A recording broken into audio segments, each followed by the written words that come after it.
Je ne sais pas dessiner. Je n'ai pas le don. Regardez, celui-là, il a le don, il sait faire. Etc., etc.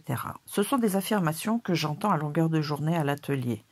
J'ai même des gens qui rentrent à l'atelier qui me demandent si je fais un cours une fois, vous allez me dire si j'ai le don ou pas. Eh bien non, je vais juste vous dire si oui ou non vous avez la capacité d'avoir envie d'apprendre et la motivation réelle d'avoir envie d'apprendre. Comme dans toute discipline, que ce soit l'anglais, le tennis, apprendre à marcher pour un enfant, eh ben c'est la persévérance et l'entraînement et l'acceptation de l'échec qui vont faire que vous allez progresser.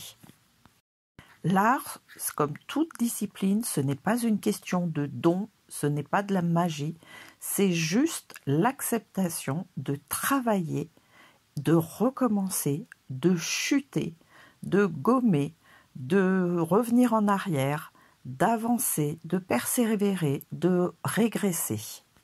Il n'y a pas de secret, il faut juste travailler.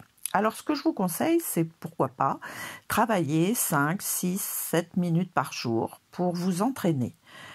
Prenez quelque chose qu'il y a autour de vous, dessinez-le. Faites-vous plaisir avec n'importe quel matériau qui vous attire, des crayons, des pastels, des fusains, des feutres, des stylos plumes, pourquoi pas, ou des stylos tout simplement. Et puis dessinez ce que vous trouvez sur internet et qui vous plaît, une image qui vous intéresse ou dans un livre. Mais aussi pourquoi pas aller vous installer à une terrasse de café et puis dessiner le barman ou un client qui est un peu plus loin. Allez vous installer dans une église aussi, dessiner ce qu'il y a, le décor autour de vous ou une personne qui est en contemplation à côté de vous. Dans un tribunal aussi, il y a des scènes intéressantes à regarder. Vous savez qu'il y a des audiences libres. Dans la rue aussi, pourquoi pas, installez-vous dans un parc. Voilà, tout est possible, mais en tout cas, prenez au moins 5-7 minutes pour essayer de dessiner. Et puis, le deuxième conseil, c'est ne pas gommer. Parce que ne pas gommer, c'est voir les mauvais traits. Et voir les mauvais traits vous permet de ne pas les refaire. Si vous les gommez, vous avez toutes les chances de les refaire encore et encore. Et un crayonné ou une esquisse n'est pas forcément avec juste un trait. Ça peut être plein de petits traits et ça n'est pas grave. L'idée, c'est de s'entraîner pour le moment. Le troisième conseil, et l'essentiel à mon avis, c'est de regarder. Ne faites pas que voir votre sujet, regardez. Et dans le verbe regarder, il y a garder. Ça veut dire observer tout ce que vous voyez sur le personnage ou sur l'élément que vous voulez dessiner. Regardez par exemple si la personne sourit, comment elle est habillée, comment la veste tombe sur le pantalon, comment le bouton est attaché à tel endroit, comment le cou est dans telle position, ou la tête, ou le visage, etc. Reliez chaque élément avec le suivant. Apprenez à observer. Et observer, ce n'est pas juste lever la tête et la redescendre sur votre carnet.